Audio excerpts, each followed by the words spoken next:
رقي الشيء كذا ما تبي رقي الشيء كذا وجهك واقع وكلام رقي الشيء كذا أنا سلام سبت مغلي سنة وده الشيء كذا أنا سلام مغلي مارك كذا في الواقع يور كولي واقع انا ما ساكن اما خلاص ساكن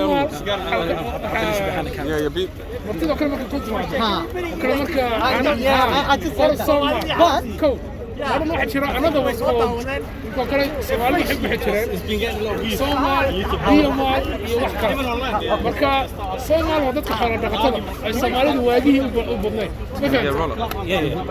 بيا مال لو ودتك كلام لا ضد يبيها كسبنشر يا مال بحارة بوت الراعي كرين يعني كسوقات يعني ماركت صدق group صدحات ما شري I don't know I forgot the name but some people say that's where the name Somal derives from. Somal حاجة زي Do you believe? يا أخي الصومال هذينا. عدنان كيف حبيبي؟ سعيد كيف؟ تمام. You know the time الصحابة الصودري ما قريتها. ايه ما كل صادري يا صاحبتي. You know الصحابة مركز الصودري يا. It came through the Red Sea from our area, right? Do you believe the first people he was us? الله أعلم because it could be because هذول to the map. But normally it came from Eritrea and that side. You understand? And Amphar, and we actually see if you look at now, Amphar, Eritrea, Ethiopian, Somali, they are the same one family. Again, it could be. But Yeah, I'm trying to get your brother his number. He told me something amazing. Over how many languages? A lot of languages. So we could be part of those. A lot of languages. A lot of languages, but what you need to understand is, if you look geographically, Saudi, Eritrea, was Ethiopia. What they are border. Yes. So, and again, Masjid al-Qiblatain that's in Sela, there's a similar mosque somewhere in Eritrea. Yes. I forgot the name. Yes, the mosque. I see. I think so. He might be right. I think it's Masawa, which again is exactly like what happened in Sela. So the argument can be put forward. But they came 2 times, right? They came 2 times. They used to pray to Jerusalem. But the Hijra, I think there was 2 groups. There was 2 groups. Yes. Yeah. Yes. So one of the group could be passing this side. possibly, or the first group when they landed in, let's say, Musawa, which is somewhere in Eritrea, they might have migrated down all the way to present-day Djibouti to like Sela area, and that's where the Masjid Qiblatain is there. Because if you look at that Masjid in Sela, it's like يعني كنت تذكره لكن history أهم أساس أهم بمشي يعني تاريخ أهم بمشي يلا. Now you know what? I think me and you will get it understand. I'm thinking we all because you see from East Africa, especially that Canaan, European Somalia, we could be the same people. Definitely. Who have a different language. If you look at it, because so they say, if you look at history, again, I'm not the one to have immense knowledge, but from what I know, they're from the Cushitic branch. Yeah. So from the Cushitic branch, you possibly have the Nubians, which live in North Sudan, South Egypt. Sudan, okay. You have Egyptian, Afar, Oromo, Somali as well.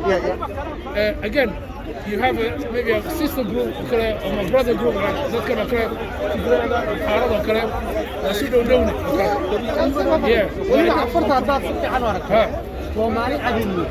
because Oromo, Somali, Afar, it's like the one branch.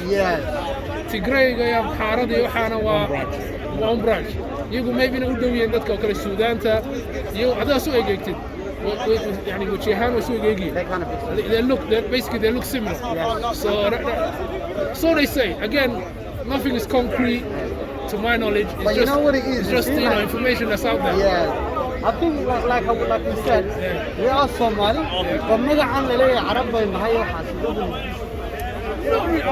personally, I don't believe that. Like I said, right, exactly. Because it's just to destroy our identity.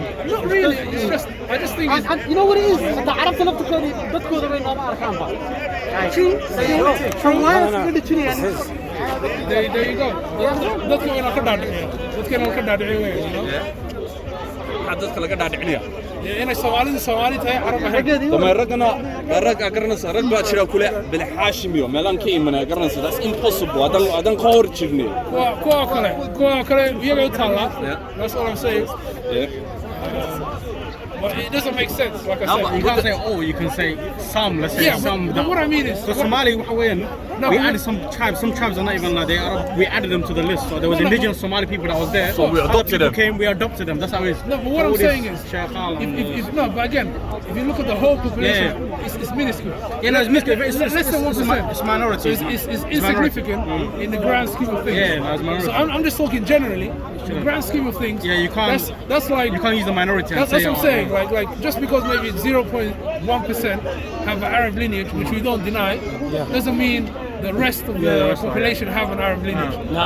but do you know the thing is it's confusing. It's confusing why Somalis are look. Listen, do you know how many labels there is? Black label, this label, the Muslim label. Like, where is it that we start embracing the Somali instead? Again, look, personally, identity is a personal thing. Yeah. So, for example, you may identify black, I might just identify as Somali. Yeah. You know what I mean? So, again, it's down to the individual, first and foremost. But what about as a collective, as a group, as collective? If this is creating mass sort of identity crises as a collective, but sometimes we can't speak as individuals as well. I don't mean to be a devil's advocate, but is it creating an issue? Personally, I don't see it. I know what I am. My family know what they are. We're good, alhamdulillah. That's it. It's just a Western term, You see what I mean? Do you think it's more of a Western term, but we're trying to fit in? It's just trying to fit in, basically, a group of people. The way I see So it it's the fitting in culture. Society, It's the fitting in culture that we're Possibly, because again, That's look, we affecting us. all live in a Western culture. can't So put everyone's we all live in a Western culture, so maybe we're just trying to tick that box as in where we fit in. But again, to a lot of people, they're asking where I'm from, Somali, man. That's just I'm Somali. I'm happy with that as well. I think a lot of us are.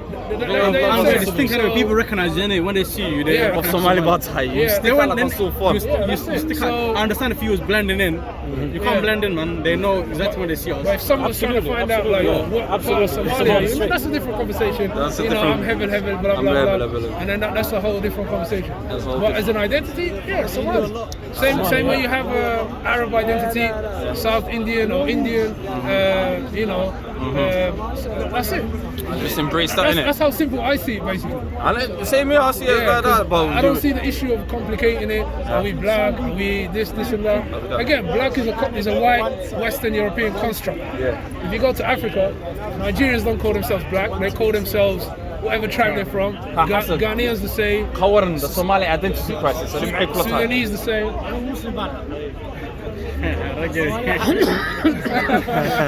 Good answer. Good answer. He said, I'm Muslim, man. Straight, he gave them good questions there. I'm straight Muslim. No, but Muslim, I can call me, I can see type. Somali. Shall we over you guys? Somali or Damba? Oh, it's not how hard you this is again, this is the identity crisis. But shall I move to the Somali on the live stream? I'm going to tag the Somali ban.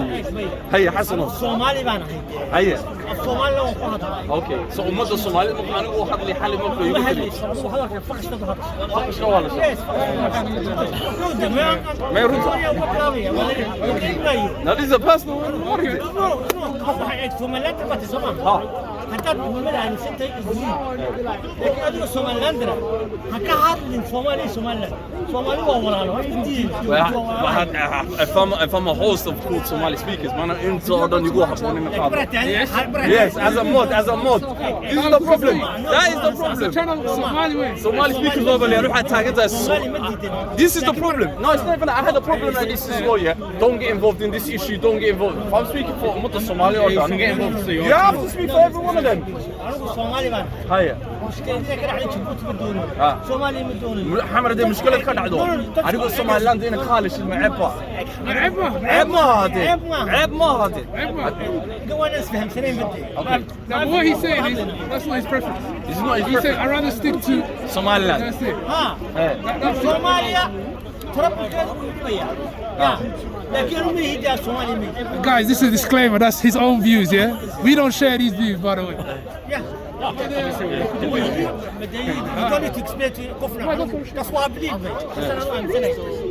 Somali waa muqaddas. waa muqaddas ah Adiga kaaga daba مقدس fadhisan حق maayo. دقيقة مقدس حق دقيقة Anu Somali baan haydee. حق مقدس حق دقيقة Hadalka doon hadalka. No, I'm asking question Hadalka hadalka Somali anu Somali. طيب because مقدس ما تري مقدس هو واحد ديني يا مو Iskada kaba qaad iska.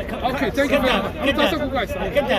Ma kaba daa hada. Okay, thank you. That's it. Anu ma khoro muslim baa. واقف ayaa ku diisa واقف Muslima. واقف Haday ka fiirso Soomaaliya.